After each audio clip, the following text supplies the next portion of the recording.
Hi everyone, Dr. Kohlberg here at Anxiety Experts. Today we want to talk about why anxiety disorders are help rejecting.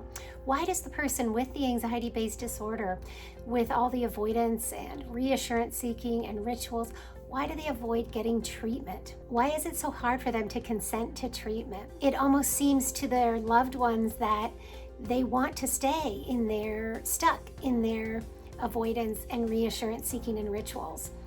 But that is not the case. It's just that the person with the anxiety-based disorder is genuinely afraid that something worse would happen if they were to give up their safety behaviors. Remember, we call them safety behaviors because they create this false sense of safety or certainty that something terrible won't come true, that you won't be sick or rejected or too fat, or that you won't be in an intolerable state of some kind.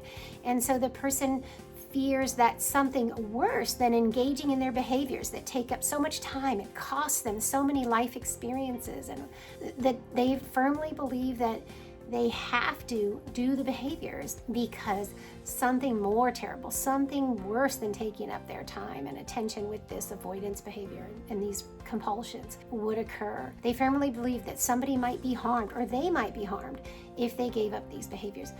So that's why it's imperative that the people who know and love the individual best with the anxiety-based disorder, the OCD, the eating disorder, the social phobia, the extreme social avoidance, are really committed to seeking the therapy themselves to help the person with the anxiety-based disorder get into treatment.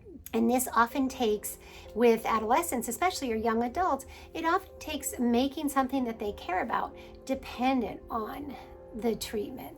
So maybe they need you to fill out their FAFSA forms for college, and you're going to do that as soon as they get the treatment they need. Maybe they want to go to an expensive concert or want a piece of expensive technical equipment. You'll buy that for them after they've completed a course of treatment. You're going to let them know that you're not going to keep paying for the apartment that they're living in while they're engaging in all their avoidance behaviors. You're willing to pay for residential treatment. Just like you would make their ability to use the vehicle of the family or their phone privileges dependent on whether they brought up their grades or whether they stopped using a substance or whatever. You're going to make those things dependent on their pursuit of the treatment that they so desperately need, that's going to prevent them from living an independent life, right? It's going to prevent them from being able to live the life that they deserve. And you are the older and wiser loved one who can see where this is going, see that they aren't going to be able to achieve the things that they hope for in life, and you're going to require that they get the help they need, even though that's going to make them very uncomfortable. And they may even be angry at you when you require them to get treatment. But you are going to rest in your bond with this person and in your own ability to see what the patient can't see in this moment, which is that they have got to get help.